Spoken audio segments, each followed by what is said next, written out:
electric field, potential, and potential energy due to point charges. Two stationary point charges, each of plus q, are located on the y-axis at a distance L from the origin. A third charge, little plus q, is brought in from infinity and placed at point P. What is the magnitude and direction of the electric field at point P due to the two plus q charges? What is the magnitude and direction of the force acting on little plus q at point P? Determine the electric potential at point P due to the two plus q charges. D. What is the change in potential energy of the system when plus q is moved to point P?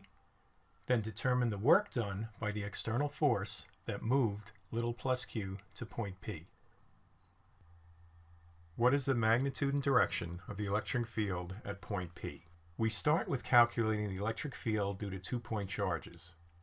The problem then asks for the electric force, potential, and potential energy. This highlights the relationship between the four electrostatic quantities. Draw the vectors for the electric fields due to both plus q charges. So this guy down here has an electric field, that's this one, right? Goes away from the positive charge. And the electric field due to this charge kind of is a mirror image over there. We see that this forms a triangle with the same lengths, right? So that means that theta has to be 45 degrees. And we can say that these two triangles are congruent because you just flip one over and you get the other one. The electric fields in the y direction add up to 0, so we have only a field in the x direction due to these two plus q charges. What is the magnitude and direction of the electric field at point P due to the two positive q charges? We will use the definition of the electric field magnitude, which is right here, kq over r squared. And first we have to find r, the distance from each charge to point P. Well, we have an isosceles right triangle here, right, L, L. So this side by Pythagoras is the square root of 2 times L. And we have both charges contributing to the field, right? Top charge and the bottom charge. And we've already established it's just in the x direction. So each one gives kq over square root of 2 times L, and you square that. But we only want the x component, so we need the cosine. Cosine of this angle gives you your x component. That's the cosine of 45. We carry out the algebra, and we find that the magnitude of the electric field is kq over the square root of 2 times L squared. In the direction, it's in the x direction. What is the magnitude and direction of the force acting on plus q at point P? We use F equals QE.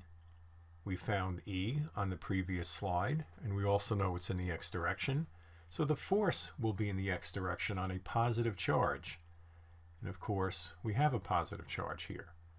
So F will be K little q big Q over square root of 2 L squared in the x direction. Determine the electric potential V at point P due to the two plus q charges. This is just a scalar, so we don't have to worry about angles or vectors or anything. And here's our equation. V is equal to the sum of the q's divided by how far away they are from the point. Well, we have two of them, and we established earlier that this distance here is the square root of 2 times L. So we substitute that in for R, add the two together, and we get the electric potential at point P is the square root of 2 times kq over L. Now that is just due to these charges because that's all we asked for. We're not worrying about that other charge there yet, but that's the electric potential due to those two charges. What is the change in potential energy of the system when plus q is moved to point P? First of all, you already have an electric potential energy here between the two charges, but we're not interested in that. We want to know what happens when plus q is moved from infinity to here. So we're really only going to increase the potential energy by its interaction with the two charges. The equation we're going to use is a change in potential energy is Q delta V.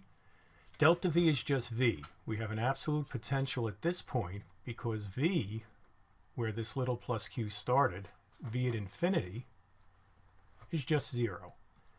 So we plug in the value for V that we solved for earlier, multiply it by little q, and the increase in potential energy of the system is radical 2k little q big Q over L.